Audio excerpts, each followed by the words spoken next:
Je mentirais si je disais que je me trouve tout le temps au top. Quand on est en formation de pilates, c'est pas juste 3 jours. Oh là là, c'est fort tout ce qui se passe là, dis donc, dis donc. Il y a beaucoup d'injonctions, qu'elles soient à la minceur, à la performance, à la productivité. Bonjour Lydie, je suis vraiment ravie de te recevoir aujourd'hui. Ça fait pas mal d'années qu'on se connaît toutes les deux, on a fait plusieurs shootings photos ensemble. Et ce qui me saute aux yeux à chaque fois, c'est ton sourire, ta joie de vivre, ton énergie. Voilà, on l'a. Maintenant tout de suite. T'as toujours été comme ça ? Je crois, oui. Oui, j'en suis sûre, puisque depuis petite, on me dit, on m'appelle sourire d'avril, ou je ne sais pas pourquoi d'ailleurs, mais en tout cas, oui, le sourire fait partie de ma vie. Après, je ne dors pas en souriant non plus, et il m'arrive, comme tout le monde, de m'effondrer, de m'écrouler, mais ça, je le montre moins. On va parler un petit peu de tout ton parcours, de ta vie, de ce que tu proposes. Donc, tu as plusieurs casquettes. Tu es franchisée à Morino, c'était ta première reconversion. Bien sûr, tu es professeur de pilates, c'est comme ça que je pense beaucoup de gens te connaissent. Oui. Tu organises des escapades et tu es aussi auteur. Tu as écrit plusieurs livres pour inviter les gens à bouger. Est-ce que le sport, le mouvement, ça a toujours fait partie de ta vie ? Oui, j'ai commencé, j'ai appris à nager à l'âge de 3 ans et demi, et j'ai passé beaucoup de temps dans une piscine avant d'entraîner aussi un club, et puis ensuite moi, en montant sur Paris, de continuer à m'entraîner, on va dire, en salle, avant de faire la rencontre du Pilate, parce que j'avais mal au dos. Donc voilà, c'est comme ça que finalement le mouvement fait partie de mon quotidien, et que aujourd'hui, je me demande même comment les gens qui ne le font pas, qui ne prennent pas ce temps-là, comment ils font pour être dans cette vie un peu chaotique aujourd'hui, si on écoute un peu les nouvelles et qu'on est dans le monde finalement. Je me dis, mais comment font-ils ? C'est quoi leurs ressources à eux, tu vois ?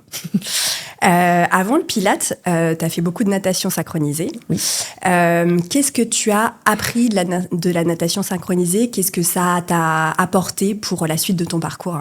Alors déjà, des amitiés pour la vie, parce qu'on a passé beaucoup de temps ensemble avec toutes mes copines à l'époque. Et donc, je suis en contact quand même avec beaucoup d'entre elles. Donc ça, je trouve que c'est précieux. C'est des amitiés à vie.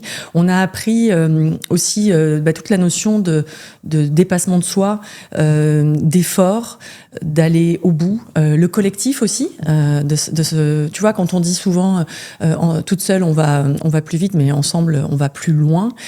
C'est vraiment ça. C'est, tu vois, en natation synchronisée. Alors aujourd'hui, ça s'appelle natation artistique. T'as plusieurs épreuves. T'as le solo, t'as le duo, et puis t'as le ballet d'équipe. Et moi, c'est ce que je préférais, d'être avec mes copines, avec les filles. Et voilà, cette notion d'être ensemble. Et je pense que je crois que j'ai réussi à le faire à travers ces escapades. Alors ensuite, c'est le Pilate qui est rentré dans ta vie. Comment il est rentré dans ta vie et qu'est-ce qui a fait qu'à un moment, tu t'es dit que tu voulais vraiment transmettre, enseigner le Pilate ? Alors oui, d'abord une amie qui m'en avait parlé. Elle revenait des États-Unis où elle avait passé plusieurs années à nager dans le Cirque du Soleil. Elle m'avait appris le Pilate là-bas. Et ensuite, c'est une ostéopathe qui me soignait. On va dire que j'avais des problèmes de dos et en fait, elle m'a parlé de Kelly, un prof super dans le Marais à Paris, qui faisait du Pilate et qui pourrait me faire du bien plutôt que d'aller la voir trop souvent. C'est venu à la même époque, si tu veux, qu'à Morino, la boutique que l'on avait et que l'on a toujours, où il fallait, si tu veux, transporter ces bacs de glace et dans la chambre froide assez vite. Et quand les livreurs arrivaient avec une palette de 700 kilos, 1 tonne sur le trottoir, fallait se dépêcher. Et finalement, t'as mal au dos. Même si tu sais la bonne posture qu'il faut acquérir, les squats avec le ventre rentré, à un moment, il y a une faiblesse. Et voilà, donc l'ostéo bienveillante m'a dit, va voir Kelly. Et c'est comme ça que le Pilate est arrivé et en fait j'ai été piquée parce que c'est une personnalité. Je trouve que au-delà de la discipline ou de l'activité, c'est la rencontre avec une personne en face, avec un être humain qui a sa façon et sa voix et son tempo et sa transmission. Parce que je crois qu'aujourd'hui, on en reparlera peut-être plus tard, mais selon sur la personne avec laquelle tu vas fitter ou pas, t'as pas la même expérience, Pilate ou pas, en fait. Bien sûr, ouais. Et du coup, ça c'est pour ta pratique personnelle Oui. et le pas d'aller la transmettre. Ah pardon, oui, je me suis arrêtée là. C'est déjà hyper important, c'est le départ. L'envie de transmettre, elle est venue au moment où je commençais à m'ennuyer en fait. Dans mon expérience de chef d'entreprise chez Amorino, il n'y avait pas d'autres boutiques, il y en avait 2, elles tournaient bien. J'avais aussi une manager que j'avais formée qui était top. Et donc, c'est mon conjoint qui m'a dit, mais enfin, forme-toi, pourquoi pas, enfin... Et puis, j'étais là, ouais, mais pourquoi ils n'ont pas besoin de moi? Il y en a déjà 450 000 des profs de pilates. Qu'est-ce que tu veux que je fasse? Tu sais, toujours un peu le côté négatif avant d'y aller. J'ai toujours la peur. Et c'est ce qui me caractérise. Mais après, je passe le truc. Et en fait, je me suis formée. Non seulement j'ai adoré apprendre tout ce que j'ai appris, rencontrer aussi d'autres personnes. Et c'est au contact de ces personnes qui envoyaient des CV dans les différents studios à Paris que je me suis dit, bah ouais, moi aussi je peux le faire. Tu sais, ça m'a un peu piqué. Et voilà, et puis j'ai commencé comme ça dans des studios, au Tigre Yoga Club à Paris à l'époque, chez qui j'ai rencontré plein de nouvelles nanas, de clientes qui sont devenues des amies après, avec lesquels j'ai organisé mes premières escapades. Et puis après, le confinement a fait que il y a eu un éclairage, on va dire, davantage sur ma pratique que j'offrais tous les matins régulièrement, en ligne, quoi. Ouais, et t'as aimé autant le pratiquer pour toi que le transmettre aux autres. Pour moi, j'arrive. En fait, pour moi, c'est un tout. C'est-à-dire que autant je m'entraîne parce que ça fait partie de mon encre, tu vois, de ce qui me rattache, d'être tout le temps dans l'esprit. À un moment, j'ai besoin de redescendre et je pense que tout le monde a ce besoin. Et donc, de pouvoir le transmettre, c'est une façon de donner et puis de recevoir. Parce que, évidemment, plus tu donnes, plus tu reçois. Et même si tu le fais pas pour recevoir, finalement, c'est ça que, avec le recul, quand je me rends compte, je regarde, j'ai tellement reçu depuis. Donc, je suis hyper reconnaissante, en fait. Ouais, c'est vraiment un espèce d'une boucle vertueuse. Oui, un cercle vertueux. Ouais. Le pilate que tu pratiques aujourd'hui, est-ce qu'il a évolué par rapport au pilate que tu pratiquais quand tu as commencé? Qu'est-ce que tu as déconstruit, par exemple? Oui, j'étais encore au tout début, je me rends compte maintenant, toujours avec cette forme de recul, que j'étais encore au début dans une forme de performance, le pilate, tu sais, on en parlait un peu moins, mais déjà quand même pas mal. Le pilate, ça va te faire un corps comme ça, et puis tu verras, tu vas pouvoir, enfin je sais pas, il y avait plein de trucs que je m'imaginais, un peu le truc à la mode aussi, et puis avec cette notion de résultat à obtenir, quoi qu'il arrive. Tu fais pas un truc pour rien, tu fais pour obtenir un résultat. Pas juste pour te faire du bien, en fait. Voilà. Et ça, petit à petit, je me suis rendu compte qu'il fallait que je lâche, parce que sinon, à être obsédée sur, tu sais, une partie du corps, déjà, tu comprends très vite que la méthode de Joseph Pilate, elle traite le corps en entier, avec une idée de l'esprit qui contrôle le corps. Et avec cette contrologie, puisque c'est l'art du contrôle, le Pilate à la base, tu comprends quand même que tu es capable de faire beaucoup plus que simplement des exercices sur un tapis ou sur un appareil, et que cette forme de mouvement contrôlé, avec la respiration qui fait le lien entre le corps et l'esprit, un peu comme en yoga en fait, sans la dimension peut-être spirituelle, quoique, elle vient avec la répétition, elle vient avec ce mouvement que tu fais avec un certain ordre. Il y a 34 mouvements. Une certaine forme méditative, en fait, de méditation. En fait, c'est du mouvement méditatif. Ouais, complètement. Exactement. C'est-à-dire que ce que je n'arrivais pas forcément à faire sur un coussin, parce que je pensais qu'il y avait une façon de méditer. Ça aussi, j'ai déconstruit. Il n'y a pas c'est bien ou c'est pas bien. Il y a le mouvement que je fais en étant présente à moi, à ce que je fais et ce qui me fait du bien. Et donc, en fait, cette déconstruction, elle est venue de... T'es pas obligé de faire 1 heure, t'es pas obligé de faire 30 minutes, tu peux faire peut-être 10, 20 minutes. C'est pas tellement ce que tu vas faire qui est important, c'est le comment tu vas le faire, en étant reconnecté en fait. Moi, c'est ça que je trouve merveilleux. Et c'est plus tellement du pilate maintenant, c'est du mouvement en fait, au sens large, tu vois. C'est plus le pilate, c'est évidemment ma porte d'entrée. C'est ce qui m'a permis de comprendre que j'étais tellement plus qu'un corps. Alors après, on va rentrer dans du spirituel, mais tu vois, de détacher cette forme de résultat à atteindre tout le temps. Et tant pis si je sais pas faire le grand écart. Et tant pis si je sais pas faire un pont arrière, parce qu'en pilates aussi, on fait des ponts. Parce qu'il y a des choses donc que tu ne sais pas faire. C'est la révélation de cet entretien. Mais tu vois, au moment, exactement, c'est-à-dire qu'au moment où je suis passée de l'autre côté pour entraîner, j'avais aussi cette forme de peur en me disant, mais attends, mais il y a plein de choses que je ne sais pas faire. Un peu le syndrome de l'imposteur qu'on a toujours quand on commence. Et si c'est toi qui enseignes, tu dois avoir la meilleure pratique de la salle, faire des choses spectaculaires. Ça, c'était dur à déconstruire parce que tu te dis, je suis pas légitime. Si je sais pas faire tout ça, mais en fait tu te rends compte que tu es en chemin aussi avec tes élèves et que tu continues à apprendre aussi avec tes élèves. Oui, puis il y a une certaine forme d'humilité et qui remet aussi tout le monde au même niveau, de dire parfois, je vous propose de travailler ça aujourd'hui parce que moi je sais pas le faire. Exactement. Et j'ai envie d'apprendre et on y va ensemble et du coup là je trouve que t'embarques les gens avec Exactement. toi. C'est qu'en fait on est toutes pareilles, c'est cette forme d'authenticité et puis de vulnérabilité aussi, tu vois, de se dire je sais pas tout faire et c'est ok en fait. Et puis c'est pas parce que je sais pas le faire aujourd'hui que je saurais pas le faire dans 5, 10 ans, peu importe, tu vois. Cette forme de se dire finalement on progresse à notre rythme et il y a pas une médaille à l'arrivée ou une ligne d'arrivée en fait justement. C'est une forme de mouvement à vie et d'un mouvement qui nourrit. J'aime bien cette femme que je suis beaucoup, qui s'appelle Katie Bowman aux États-Unis, qui parle de ce mouvement qui nourrit. Et vraiment, je me retrouve dans beaucoup de choses qu'elle raconte. Et c'est du mouvement au service de notre vie, pas simplement pour savoir faire les 34 mouvements en pilates ou toutes les salutations au soleil. C'est savoir pourquoi tu fais ça. Et c'est pour être bien dans ta vie de tous les jours et vieillir mieux, en fait. Donc voilà. C'est déjà un super objectif. C'est déjà pas mal. En fait, c'est ça. Donc, tu nous as introduit un petit peu à la méthode de Joseph Pilates. Donc, selon toi, à qui s'adresse le Pilates? Qui peut pratiquer? Et qu'est-ce qu'on ressent quand on pratique régulièrement le Pilates?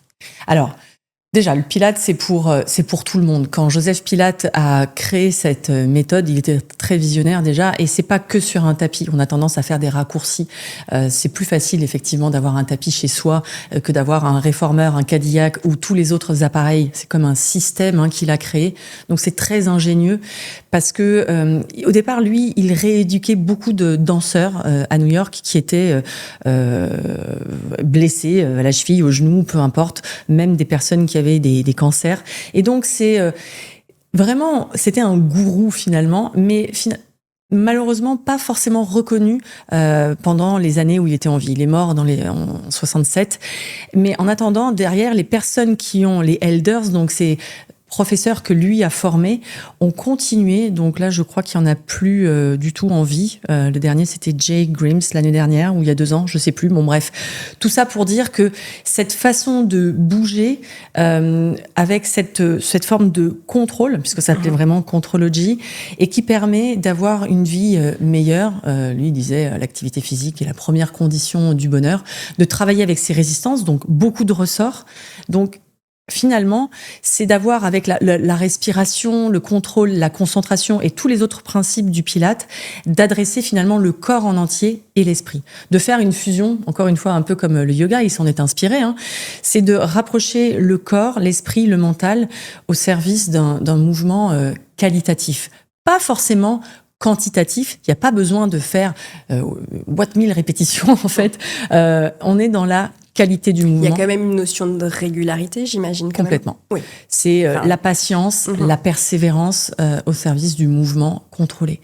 Et donc, de te rendre compte du pouvoir de ton esprit sur ce que tu es capable de faire. C'est ça que j'aime aussi, c'est que, tu vois, quand on a des escapades, on en parlera plus tard, mais les filles, quand elles te disent « Oh, je suis contente, je pensais pas être capable de le faire. » Et en fait, quand tu mets cette forme de régularité, cette régularité bien sûr. Qui fait tout, en fait. C'est-à-dire qu'on a beau dire, c'est parce que c'est cette rencontre avec toi-même tous les matins. Donc, partant de ce principe-là, en fait, vraiment, tout le monde peut y avoir accès. Complètement. Ouais. Que ce soit... alors, pas sur les appareils quand t'es trop jeune, mais moi je vois mes enfants, ils me voient faire, du coup j'ai même pas besoin de les convaincre, c'est juste une forme c'est une inspiration pour eux. Si maman elle fait le chavage, même le upstretch, nous c'est le chien tête en bas, ou peu importe tous ces noms, c'est de se dire que le matin c'est une routine point barre et c'est même pas négociable.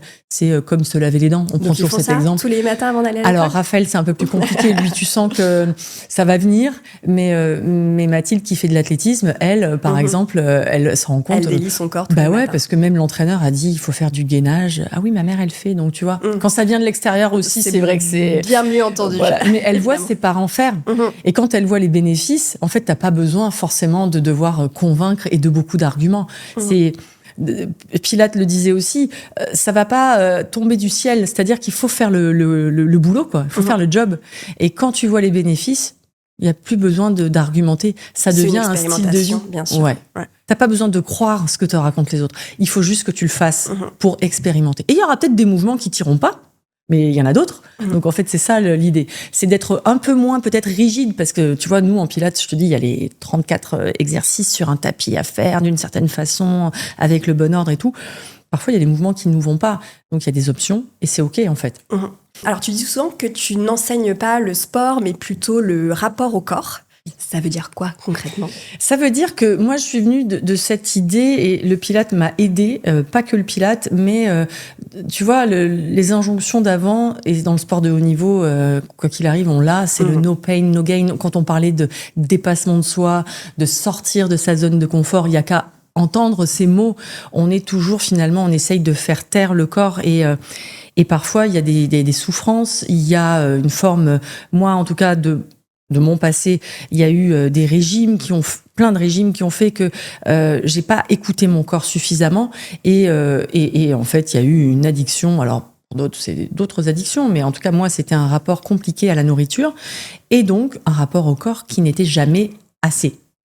Jamais assez musclé, assez fin, assez. Tu peux rajouter tous les adjectifs derrière. Oui, puis on est dur vis-à-vis de soi-même, toujours. Voilà. Et en fait, ça, c'est très féminin aussi. Et c'est pas que notre faute. Il n'y a pas quelque chose qui est cloche chez nous. C'est aussi la société dans laquelle on vit, surtout pour nous les femmes, où il y a beaucoup d'injonctions, qu'elles soient à la minceur, à la performance, à la productivité. Bref, derrière, tu as une énorme culpabilité. Donc, on peut rajouter tous les adjectifs ou non avec les T à la fin, mais il y en a beaucoup. Et donc, j'attire forcément ce genre de personnes à moi dans mes cours, parce que c'est, je pense, ce que je vibre, c'est que avec le mouvement, on peut arriver, mais pas comme ça. Voilà, c'est pas un petit clic de bouton. Hein. On peut arriver à cette forme de réconciliation, de s'aimer mieux. Et grâce au mouvement, je trouve que c'est plus facile d'y aller que de rester dans sa tête. Je dis pas que le travail avec un psy, ou parce que de toute façon moi je prends pas la place d'un psy, je ne suis pas un thérapeute ou quoi que ce soit, mais c'est quand même, je trouve, le travail psycho-corporel est hyper important. Passer par le corps, apprendre à l'écouter mieux et ses émotions en mouvement, on arrive à finalement se sentir beaucoup plus apaisé. Donc moi c'est ça que j'essaye de transmettre. Et à faire passer des messages à son esprit, à voilà. travers son corps, et parfois même à les entendre bien mieux quand il passe à travers le corps Exactement. qu'à travers l'esprit. Mais ça veut dire être capable d'accueillir ces messages. Et que si on n'enlève pas toutes ces couches, si finalement on reste là, on peut dire ce qu'on veut, ça reste là-dedans. Et ça change pas. Il faut être dans son ressenti. Voilà. Si aujourd'hui je veux commencer le Pilate, que je veux prendre des cours avec toi, où est-ce que je te trouve ? Quels sont les formats que tu proposes ? Eh bien, écoute, merci pour cette question, parce que souvent on me demande est-ce que tu donnes encore des cours à Paris en présentiel ? Alors, beaucoup moins qu'avant. Clairement, ça a changé avec le confinement, et je trouve que c'est hyper bien de pouvoir faire à la maison. C'est quand même, il y a des choses positives qui sont nées de cette période où on était tous enfermés. C'est de se dire que ça n'a pas besoin d'être compliqué. J'ai pas besoin de prendre une voiture ou de prendre le métro, le bus, le machin pour y aller. Je peux dérouler un tapis derrière un écran. Parce que ça rajoute des freins et des excuses pour ne pas y aller. Oui, et puis un coût qui est moindre aussi. Donc finalement, il y a plein de bienfaits à travailler derrière un écran. Alors on va me dire, ouais, mais moi aussi je suis en réunion la journée, j'ai pas forcément envie. Et puis tu peux pas nous corriger. Alors c'est faux, parce que finalement tous les retours que j'ai sont hyper positifs là-dessus, et je le sens aussi quand on est ensemble, même derrière un écran, l'énergie est communicative et les filles ont l'impression qu'on est dans la même pièce. Comme si c'était un studio, en fait, à domicile. Donc ça permet finalement d'être un rendez-vous le mercredi, le vendredi, le dimanche. Alors, ok, c'est tôt. Mais après, si t'es pas dispo à 7h, tu peux le faire en replay. Donc ça, c'est un autre argument. Mais pour celles qui ont du mal à appuyer sur le bouton replay et d'avoir ce truc de j'y vais, vraiment, j'insiste, mais ça demande un changement quand on n'est pas en tout cas déjà au bureau à cette heure-là. C'est l'énergie de la journée n'est pas la même en fait. Elle est complètement décuplée. Tu n'abordes pas ta journée de la même façon lorsque tu t'es mise en mouvement. Tu rentres dans une pièce où tu te trouves complètement... t'as des épaules ouvertes, plus de confiance, plus le sourire. Je pense que toutes celles qui font du yoga ou quoi, qui le font tôt... Je prends toujours l'exemple du yoga, mais on le fait en pilates aussi avec mes cours, mais l'énergie derrière. T'as pas la même journée. Ouais. T'as pas du tout la même Pas journée. du tout la même journée. Donc ça, ce sont mes cours. Ensuite, si tu fais pas, t'es pas adepte des abonnements parce qu'il y a une notion d'engagement derrière qui t'ennuie, qui te freine, peu importe. J'ai des packs aussi, une dizaine de vidéos qui sont plus ou moins courtes, entre, on va dire, 15 minutes jusqu'à 30, 40 minutes, que tu fais où tu veux, à quand ton tu rythme, veux, à ton rythme, chez toi. et disponible à vie. Donc ça convient bien aussi. Et enfin, il y a le format un peu plus long, mais un budget un peu plus élevé, puisque l'on part entre 2 jours à 5 jours en escapade.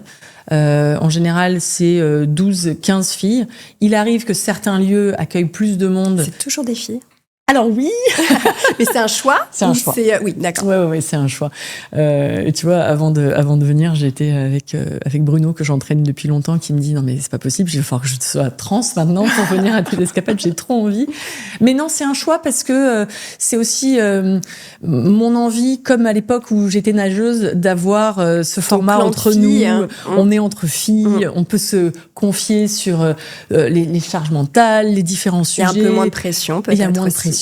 Et puis on arrive, moi tu vois, j'ai des filles en général entre 30 35 jusqu'à 65 on va dire en escapade, et on est dans des phases où on arrive soit changement de carrière ou périménopause ou ménopause, bref, toutes ces choses-là, on peut se confier sans jugement, avec bienveillance, et ça fait beaucoup de bien de pas être jugé. Et voilà, donc moi je reste là-dessus pour le moment en tout cas. Donc est-ce que tu peux nous expliquer un petit peu plus ce format d'escapade? Parce que donc est-ce que c'est différent d'une retraite par exemple, et qu'est-ce qu'elles viennent chercher les femmes qui partent avec toi Oui, en escapade? Tu fais bien de le dire, parce qu'au départ je l'ai appelé ça stage, ensuite j'ai appelé retraite, j'ai même eu le culot de dire retraite détox, alors qu'on voyait partout sur mes photos qu'on était en train de boire l'apéro. Voilà, donc j'ai arrêté le format détox parce qu'en fait c'est faux. C'est pas du tout ça. Un jour, peut-être, j'en ferai, mais d'autres à thème. L'escapade, pour moi, elle a moins la dimension spirituelle qu'une retraite. Tu vois, il n'y a pas le retrait des sens. On n'est pas en silence.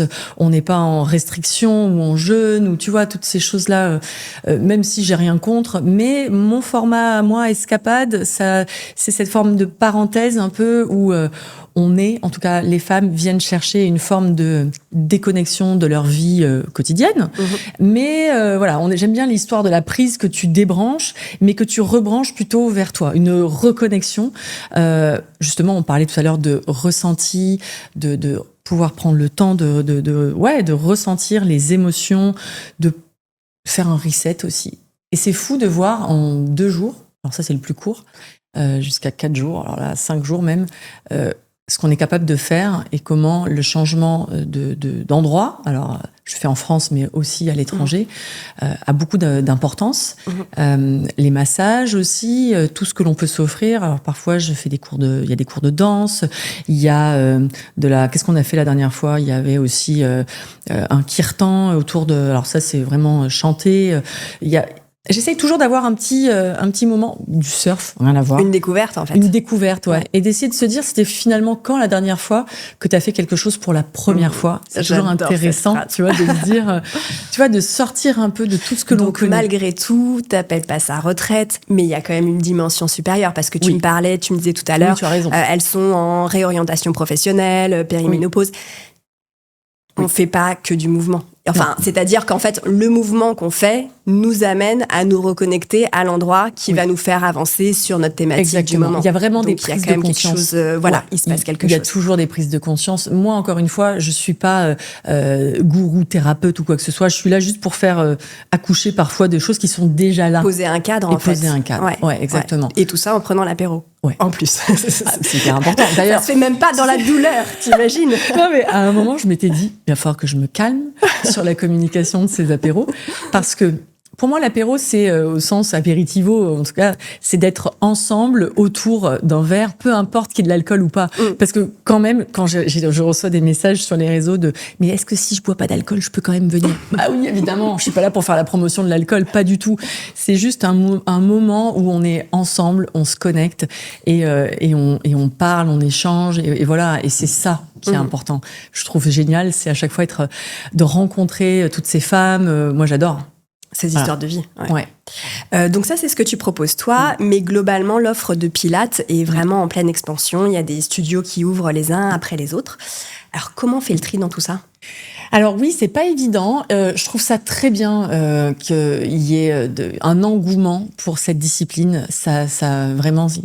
Voilà, c'est ce que Joseph Pilates aurait certainement rêvé de voir. Ce qu'il aurait moins aimé, c'est peut-être tout le folklore à côté, tu vois, de rameuter forcément de la musique à fond, enfin plein de choses qui n'ont pas lieu d'être si on reste dans enfin encore une fois, c'est mon point de vue. Ça n'engage que moi. Ce qui est important quand on apprend, quand on est en formation de Pilates, c'est pas juste 3 jours. Une vraie formation de Pilates, elle peut durer jusqu'à 2 ans, parce qu'en général, tu fais ça pour te reconvertir, donc tu as ton boulot aussi à côté, mais quoi qu'il arrive, tu as beaucoup d'heures d'apprentissage pour toi, de pratique personnelle, puis tu dois aussi voir tes profs enseigner, donner des cours, donc la partie pédagogique, puis toi, tu dois prendre aussi la place et qu'on te corrige sur des corps supervisés. Et donc, des corps que l'on ne doit pas blesser ou malmener. Donc pour ça, il faut aussi avoir une connaissance de l'anatomie. Et donc ça s'improvise pas en 3 jours. Donc moi, quand je vois qu'il y a tout ça qui s'ouvre, génial.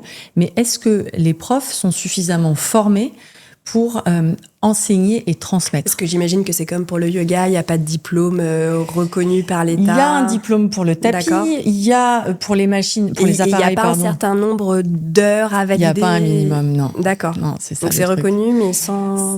Il y a une fédération. Il y a une fédération de la méthode des praticiens du Pilates et ça permet d'avoir un cadre, une structure. Donc on adhère, on a une cotisation, etc. Et du coup, l'avantage, c'est que tu peux avoir tous les profs répertoriés ici. Donc c'est un gage de sérieux, quand même un gage de qualité, de crédibilité. Ouais. Et si cette fédération existe, c'est aussi pour remettre un peu d'ordre là-dedans, parce que sinon, c'est vrai que ça part dans tous les sens et que surtout les accidents arrivent. Et alors que tu viens pour te faire du bien, si tu repars avec un mal de dos parce qu'il y a 13 réformeurs ou 15 ou 20 dans la salle, on parle quand même d'équipements, d'appareils avec des ressorts. On peut se blesser en fait. Au-delà de la machine, on peut se blesser rien que soi si on nous donne pas les bons conseils. Donc c'est important de se renseigner sur la personne en face. Donc c'est quoi tes conseils concrètement si tu as envie d'aller découvrir le Pilates quand et que tu veux être sûr d'être en sécurité? Ouais, voilà. C'est-à-dire que quand on débute, c'est toujours pareil.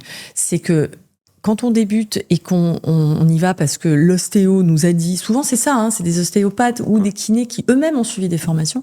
Quand on commence, vaut mieux pas être dans un cours avec beaucoup de personnes. Vaut mieux commencer. 5-6 machines. C'est-à-dire que voilà, il faut que la personne elle soit quand même calée. Moi, au bout de 10 ans, je peux faire ça maintenant. Mais avant, jamais je me serais lancée dans un enseignement où t'as 15 personnes sur des réformeurs. Comment tu peux regarder la position du bassin, la respiration, si la personne a compris, comment tu peux corriger? C'est quand même compliqué. Tu peux pas avoir les yeux partout.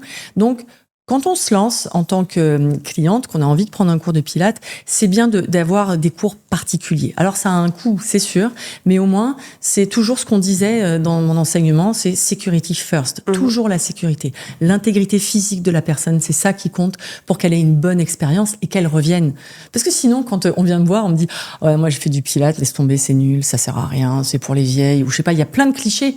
On pense aussi que le Pilates, c'est forcément avec un thé matcha et le super legging à la mode. Non, ça n'est pas ça. C'est tout ce qu'on a construit autour pour faire aussi des vues sur les réseaux. Ça n'est juste pas ça. On est à l'opposé. Nous, on cherche à faire mieux, mais moins, à simplifier pour amplifier. C'est à la recherche du mouvement précis, fluide. Lui était allemand et ça rigolait pas. On va vraiment droit au, tu vois. Et en fait, parfois, on fait des séances d'1 heure, 20 minutes, ça suffit, quoi. Donc, l'important, c'est de se renseigner sur qui va me donner le cours en face et surtout s'il y a trop de monde, si on voit que la personne est paumée, une fesse posée sur un truc comme ça, qu'elle te regarde même pas. Limite, tu pourrais lui filer un mojito et une clope. Et là, tu fais non. Et ça, j'en ai vu, moi.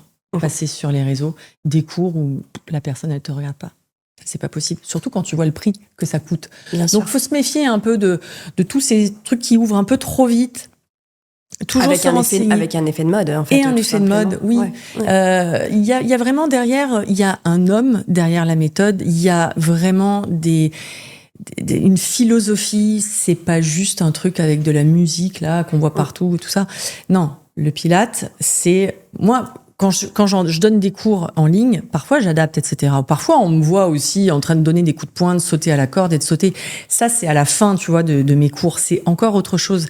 Mais il y a une forme de concentration, de contrôle, de comprendre que tous les mouvements partent d'ici et après on peut faire ce qu'on veut. En fait, le Pilate, pour moi, c'est un socle, c'est une fondation, un peu comme une maison, tu vois, si on prend l'exemple de ton corps, c'est ta maison, mais des fondations qui sont vraiment là, solides, qui t'ancrent.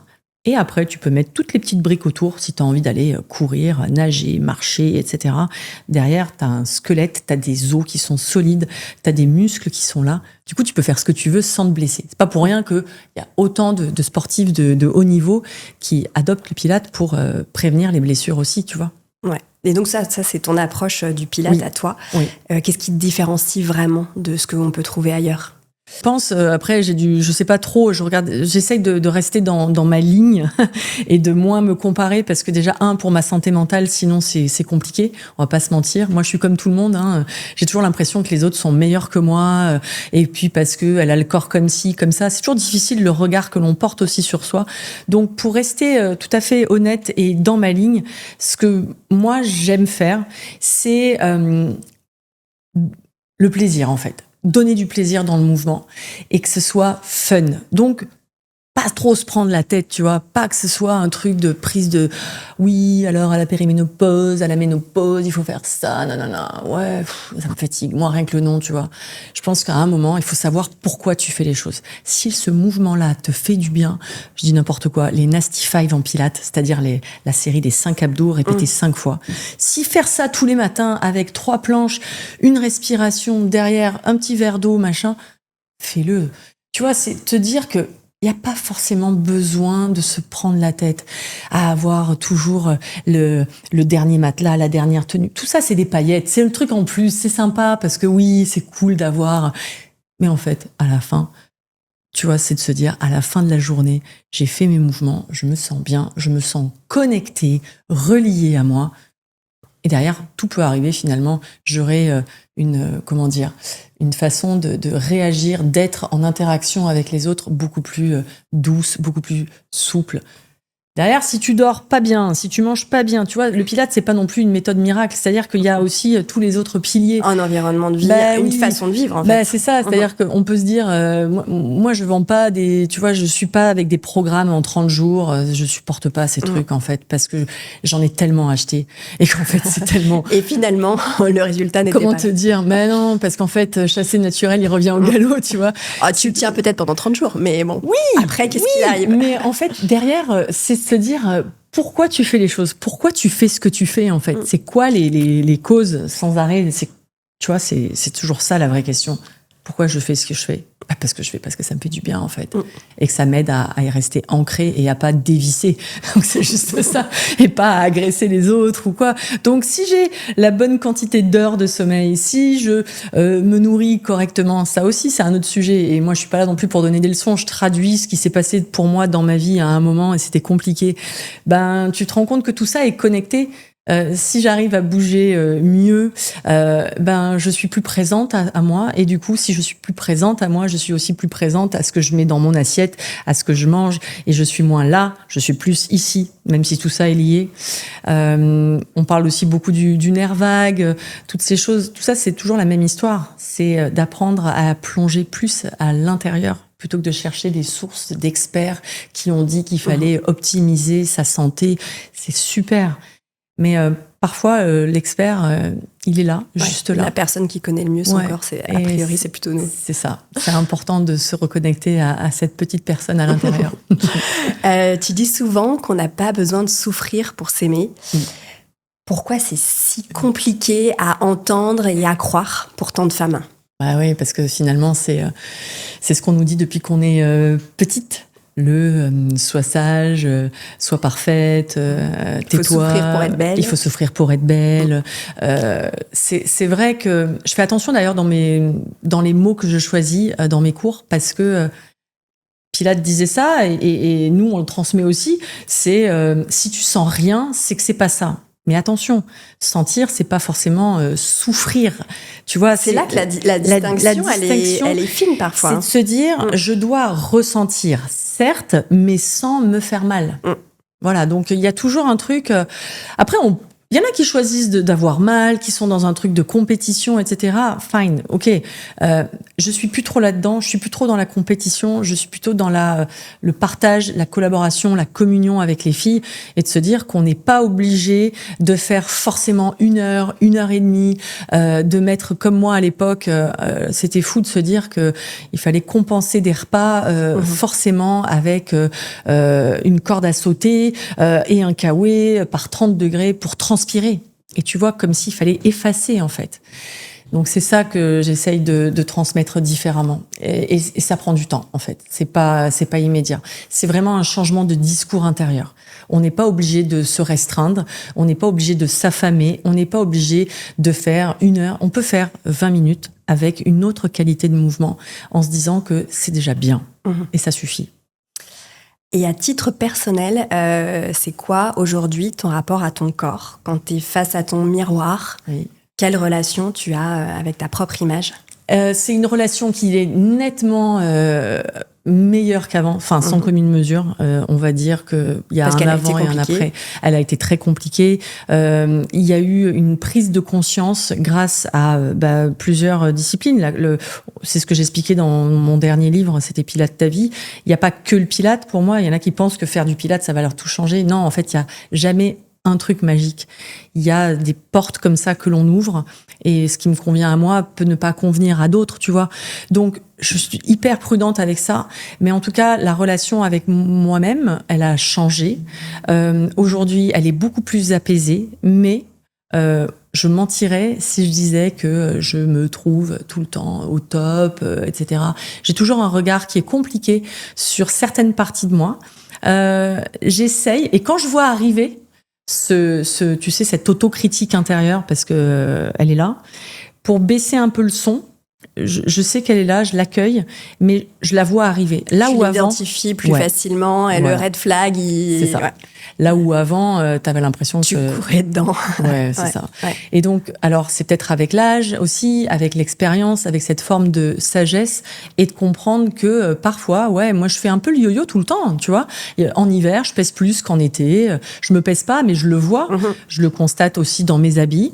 Et en fait, je me dis, c'est ok. En fait, tu vois, t'as un petit peu plus de douceur quand même, et de compréhension par rapport à ton corps. Je dis pas que c'est facile tout le temps. Et cette phase cyclique aussi qui nous touche toutes, en fait. Voilà. Auquel on n'échappe pas, puisque de toute façon, c'est notre nature première. Donc, mais je dirais que d'aller à l'encontre de ça. Ouais, c'est ce que je vois aussi en escapade, justement, c'est d'essayer d'accompagner toutes les filles, les femmes qui viennent sur ce chemin de plus de douceur, tu vois, de se parler mieux, parce que finalement, tu peux tout faire bien, avoir la bonne alimentation, le bon sommeil, les bons compléments alimentaires, tout ça, mais si ton discours intérieur est dégueulasse et que tu te parles vraiment mal, tu oserais même pas parler à ta petite fille comme ça, il y a un truc qui va pas, il faut changer, quoi. Donc ça part de là. C'est changer son discours et avoir c'est de l'autocompassion, en fait. C'est de la compassion. Plus d'amour pour soi. Ouais. Donc, c'est un travail de tous les jours. Et les jours où c'est plus facile que d'autres. Voilà. Et ça s'arrête jamais, je pense. Et ça s'arrête jamais, je pense. Je crois que c'est à vie. On a encore non, mais tu vois, du coup, quand tu te dis ça te détend, quoi. Oui, bien sûr. Bien sûr. Tu vois, et surtout, moi, ce que j'adore, et j'ai le sentiment d'être à ma place quand je suis entourée avec toutes ces femmes, c'est de se dire qu'on est toutes pareilles, quoi. Et tu vois, il y en a. Parce que même celle qui, sur le papier, coche toutes les cases, elle va pas s'aimer plus que celle qui coche pas les cases. Exactement. Moi, c'est ce que je constate aussi en photo. On est vraiment toutes logées à la même enseigne. Et donc, quand on se prend dans les bras et quand on. Qu'est-ce que ça fait du bien, tu sais, ça apaise ce système nerveux, et de se rendre compte qu'on est une, on est un, et on est reliés, interdépendantes. Le lien, là, il est fort. On va parler motivation maintenant, parce que la motivation, c'est quand même un des piliers de la pratique sportive. Oui.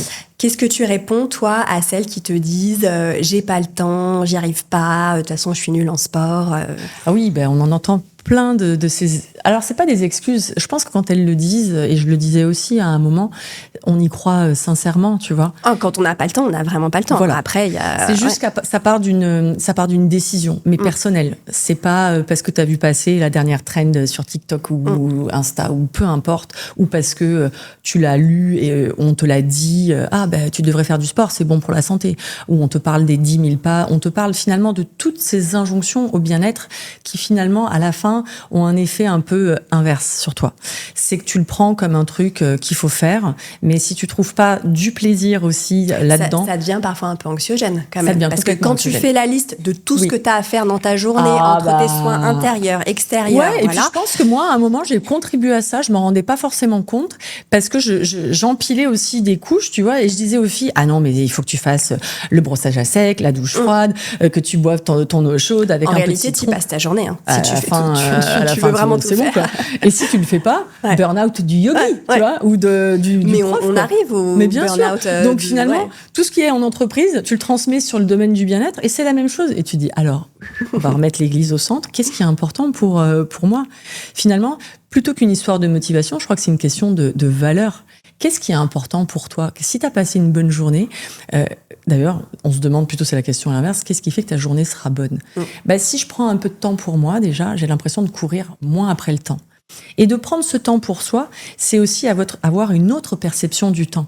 Quand je prends ces 5, 10, le top c'est 20 minutes, mais de mettre un peu plus le réveil un peu plus tôt le matin, d'avoir préparé ton tapis la veille, d'avoir peut-être sorti ton short ou rester en pyjama en fait, c'est pas tellement la tenue, tu vois, et de faire un truc simple, de prendre tes respirations, tu vois, l'inspire, l'expire, calmement, sans avoir déjà scrollé sur ton téléphone, que tu laisses de côté. De faire quelques mouvements pour ton dos, le chavage par exemple, des étirements. Tu vois, ça, rien que ça, fait que la perception de ta journée et de ton temps, elle est complètement différente. Quand tu es plus présente à toi et à ce que tu fais et à comment tu respires, tu te rends compte que le temps, tu l'as.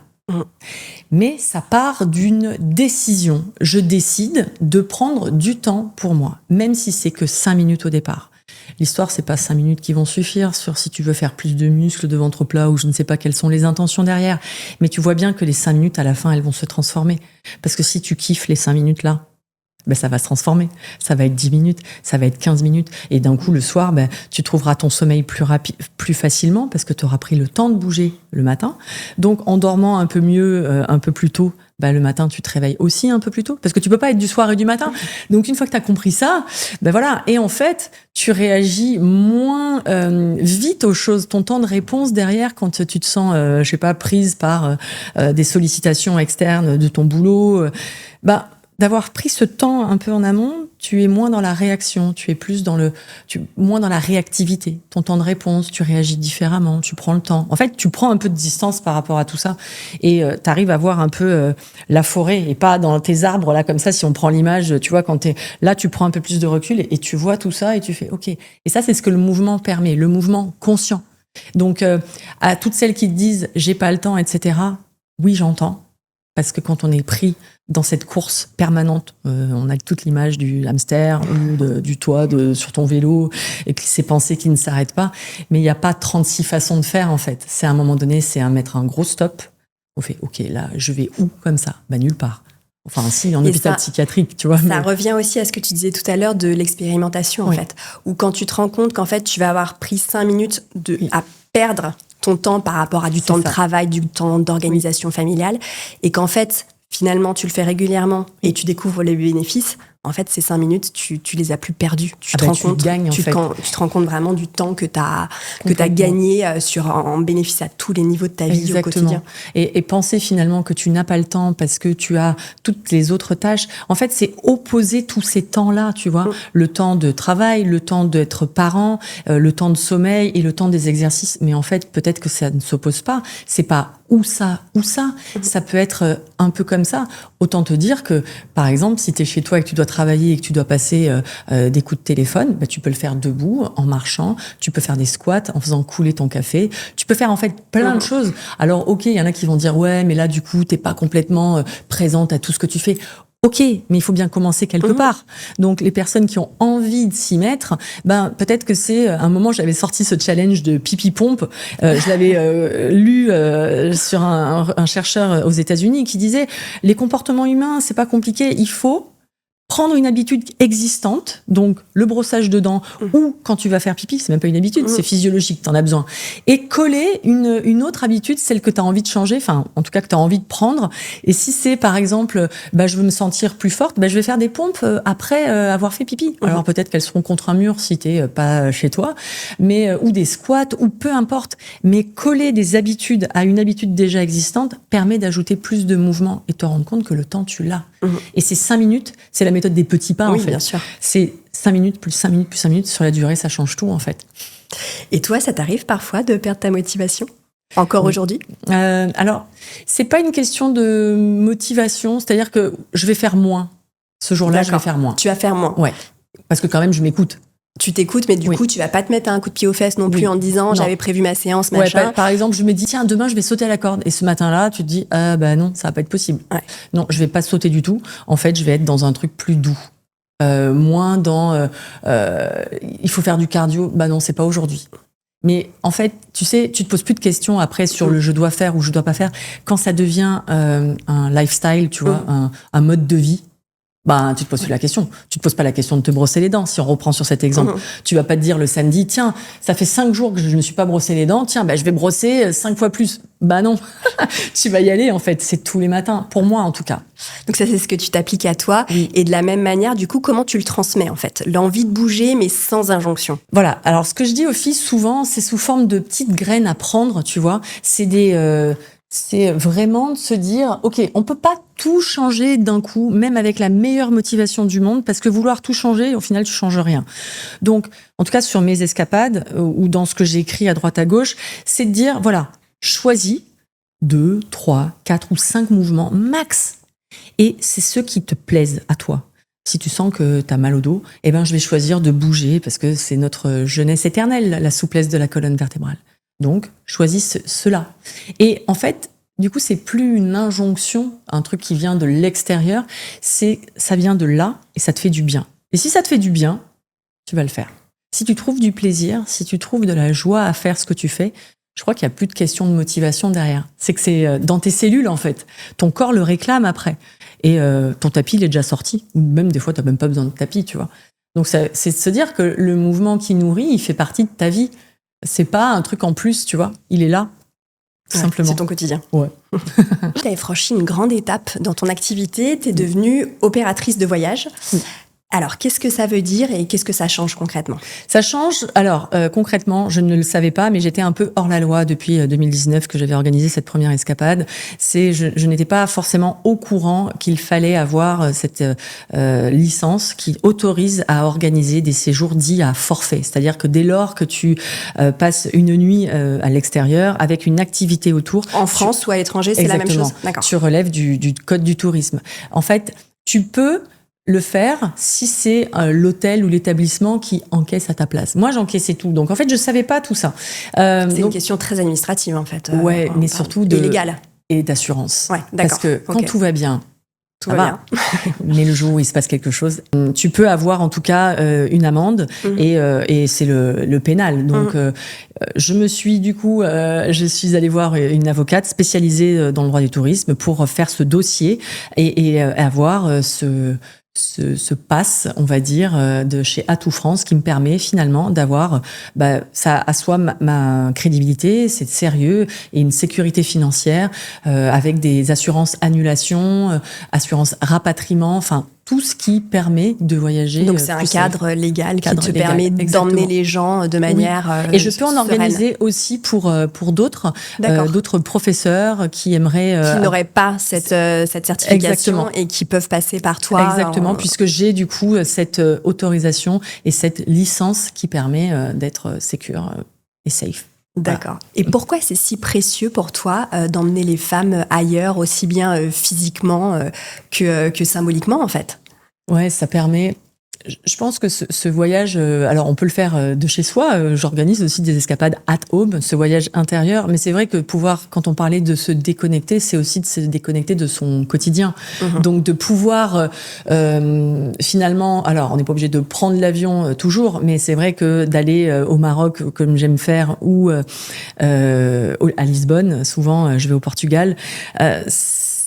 C'est d'avoir un autre champ des possibles avec le soleil, même en décembre, tu vois, ça permet vraiment d'aller ouvrir d'autres dimensions et puis de faire des marches aussi dans le désert, ou c'est d'autres choses que tu ne peux pas faire forcément. De prendre de la hauteur aussi par rapport à son quotidien. Et ouais, voilà, donc c'est important, je trouve, de pouvoir le faire. Maintenant que t'en es là, que t'as organisé des dizaines d'escapades, du coup, t'as cette certification.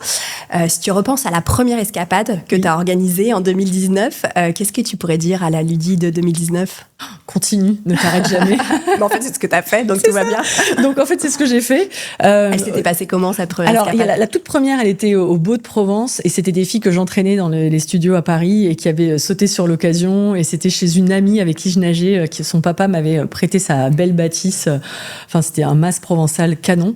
Et en fait, c'était un super succès. Celle d'après, plus longue, à l'étranger, sur 2 week-ends. Donc, ça nécessite plus de jours de congé à poser, etc. Donc, c'était une organisation différente. Je lui dirais, fais moins long, fais plus court, peut-être moins loin, parce que du coup, j'avais que 5 personnes. Mais t'es partie quand même. Mais oui. Ouais. Et en fait, fais-toi confiance. Donc, faut y aller. Fais-toi confiance, parce qu'à chaque fois, les lieux que je choisis, il y a quelque chose qui se passe, quoi. Donc, je suis contente. C'est quoi pour toi une escapade réussie ? Une escapade réussie, c'est quand... c'est une très bonne question, parce que j'ai l'impression que jusqu'à maintenant, elles sont toutes réussies dans la mesure où j'arrive à avoir le lieu. C'est important pour toi, le lieu ? Oui, le lieu est important, parce qu'il y a les personnes autour. Il y a aussi la personne qui nous nourrit aussi sur place. Donc c'est vrai que c'est des énergies qui circulent et qui se reçoivent. C'est-à-dire qu'il y en a eu 1 ou 2 d'escapades comme ça où on n'avait pas suffisamment, et du coup le manque crée chez moi une peur, et du coup je me sens coupable. Donc ça, je l'ai bien vu. Autres. Ouais. Et tu vois, ça je l'ai vu arriver, et du coup je m'en suis un peu voulu, mais c'était pas de mon fait, tu vois. Donc derrière tu lâches un peu, t'apprends à lâcher, mais du coup c'est la partie pilates, je sais qu'elle fonctionne, mais il faut le lieu avec la personne qui va nous nourrir aussi. Donc ça c'est important, et c'est ce qui fait qu'après la magie opère. Le cadre. Ouais. Et ton plus beau souvenir d'escapade, c'est quoi ? C'est difficile, ça. Alors, quelques-uns. C'est difficile parce que à chaque fois, si tu veux, on pleure systématiquement, en fait, parce que on en revient quand même au fait qu'il y a un peu de transformation dans tout ça. Tu dis, oh là là, c'est fort tout ce qui se passe là, dis donc. En fait, c'est cette alchimie, en fait, il y a un truc qui se passe, il y a un courant, et quand tu as par exemple le coucher du soleil en plus par-dessus, qui moi je peux pleurer moi devant un coucher de soleil. D'ailleurs je pleure, lever ou coucher, mais et qu'on soit ensemble et qu'il y ait cette connexion. En fait, tu sens la connexion du groupe. Elle est là. Alors que c'est des femmes qui se connaissent. Elles se connaissent pas. En général, elles se connaissent pas. Alors après, qu'elles se retrouvent après d'escapade en escapade. C'est que, par exemple, il y en a une à Essaouira que je refais tout le temps. Les filles se connaissent et elles se voient même en dehors. Initialement, on peut tout à fait s'inscrire sans sa meilleure amie et se lancer dans le vide toute seule et vivre une expérience de dingue avec des amis pour la vie aussi, quand on a vécu des choses aussi fortes que ça. Il y en a qui reviennent et qui préfèrent revenir seules, en fait, parce qu'elles se rendent compte qu'elles viennent plus facilement dans la conversation, qu'elles restent moins avec la copine, et elles se sentent moins, du coup, jugées, peut-être, elles sont plus libres, tout simplement. Donc moi j'invite les femmes à venir seules, parce qu'il n'y a pas de jugement, en fait, vraiment. Le seul truc que je dis en général, c'est pour profiter de l'expérience au maximum sur place, n'hésitez pas à faire le pack débutant avant, tu vois, d'avoir un peu conscience de ce que c'est le pilate, de ce que tu dois, un peu les principes, etc. Donc si tu n'as vraiment jamais fait de pilate, vaut mieux avoir une petite introduction au préalable. Voilà, c'est ça. Au moins tu fais pendant 1 mois avant, t'arrives comme ça, tu débarques pas et tu profites au max de l'expérience sur place, quoi. Au moins, c'est parce que ça passe vite quand même. Ça passe super vite. Bien sûr, même si c'est 5 jours. Oui. Donc après, les filles, elles reviennent. Et ça, pour moi, ça, c'est une escapade réussie. Ouais. Parce que la plupart, elles veulent s'inscrire à la fin de l'escapade. Elles veulent déjà avoir le truc d'après pour être sûres d'avoir leur place. Bah, comme quand tu rentres de vacances et que ton seul objectif, c'est de booker tes vacances d'après. Donc elles me disent, moi, je veux revenir. Et donc ça, pour moi, quand je vois les filles revenir, je me dis, c'est réussi. T'as validé quoi. T'as validé l'expérience. Aucun doute là-dessus. Pour conclure, est-ce que tu pourrais nous dire quel est le changement de paradigme en fait que tu t'espères transmettre à travers toutes les invitations à bouger que tu proposes? Oui, alors le changement, ce que j'aimerais, en tout cas, que les filles, les femmes, je dis toujours les filles parce que j'ai l'impression qu'on est encore, qu'on a 15 ans, c'est de se foutre un peu plus la paix. Tu vois, c'est cette forme, c'est une invitation à être plus dans le vas-y, lâche. Tu sais, alors même si l'image, elle n'est pas très sympa, mais sur ton lit de mort, finalement, pas avoir de regrets et pas avoir passé trop de temps à être sur les apparences, sur cette foutue ménopause. Tout ce que j'entends, c'est ça, moi. Tu vois, il n'y a pas plus tard que 15 jours. Il y a beaucoup d'injonctions que je ressens. Et moi, si je pouvais être juste la passeuse en disant « ça va aller, en fait ». Franchement. Le peu de temps qui reste, enfin le peu de temps, j'en sais rien combien de temps il reste, tu vois, mais en même temps... Le temps qui reste, même temps, vivons comme s'il y restait peu, quoi. Voilà, parce que, du coup, pour avoir cette énergie, cette joie. Moi, je pense vraiment, ce qui m'a changé, c'est d'avoir cette conscience que c'est pas éternel, qu'aujourd'hui, j'ai la santé, que mes enfants ont la santé, que, en fait, cette forme de gratitude au quotidien. Que tu as la capacité de bouger, que ton corps te permet de bouger c'est de pouvoir tous les remercier jours. et te dire... Allez les filles, on y est quoi, on est là. Et à chaque fois, tu vois, en escapade, je leur répète à chaque fois, je répète la date du jour. Je dis voilà, aujourd'hui, on est tel jour. Vous êtes ici à Essaouira, à Lisbonne, en Normandie, peu importe. Prenez conscience de ce moment, de cette expérience, parce que c'est ça qui nous rend riches, c'est ces expériences, ces accumulations, et de se dire... on n'a qu'un tour de manège. À chaque fois, quand je leur dis, elles ont les larmes aux yeux. Mais oui, mais il faut en prendre conscience. Parce que c'est ça qui rend l'expérience si belle, si enrichissante. C'est pas juste, je les enchaîne, les escapades, parce qu'on pourrait se dire, là, t'en fais plein. Mais moi, à chaque fois que j'en fais une, je peux dire, j'ai l'impression... Tu la vis pour toi aussi. Ah ouais, mais c'est tellement un truc de fou. Ce qui fait que la redescente derrière, elle est dure. Ouais, mais toi, du coup, t'es tranquille parce que tu repars un mois plus tard. Ouais, mais quand même, parce qu'à chaque fois, je quitte un groupe et tu vois, j'ai mon petit carnet, je leur demande d'écrire, après, je colle la photo, parce que c'est des expériences à chaque fois et c'est unique. Parce que ce lieu-là, ce groupe-là, il n'existera qu'une fois. Et parce que ça sera jamais la même chose. C'est ce qui fait que du coup tu te lasses pas non plus, parce qu'en fait, c'est pour ça que j'y retourne dans les lieux. C'est pour ça que tu sais que chaque mois de décembre à Essaouira, j'y suis. Et les filles, il y en a une qui vient que à Essaouira d'ailleurs. Au mois de Julie, si tu m'entends, elle me dit je suis chez moi, je reviens et elle me dit à chaque fois c'est pas la même chose quoi. Bien sûr, parce que le groupe change, l'énergie change. Exactement. C'est qu'une question d'énergie. Et moi, je remercie toujours en avance, tu sais. Je suis reconnaissante à l'avance de tout ça, quoi. Bah, de pouvoir le vivre, en fait, tout simplement. Donc, C'est quoi, ça donne envie. Ça donne vraiment envie. Alors, tant mieux. Tu viendras faire des photos avec moi un jour. Bien sûr, évidemment. Écoute, merci beaucoup, Ludie, pour cet échange. J'ai appris plein de choses. Je trouvais ça vraiment passionnant et tu habites ce que tu dis et tu l'incarnes vraiment, ce mouvement et voilà, cette liberté, en fait, de prendre soin de son corps, de prendre soin de son esprit et je trouve ça vraiment super inspirant. Je déteste ce mot parce qu'il est beaucoup trop utilisé, mais ça nous donne vraiment un modèle à suivre et ouais, on a envie de te suivre encore plus. Alors, un immense merci pour ce partage. Je vais avoir les larmes aux yeux.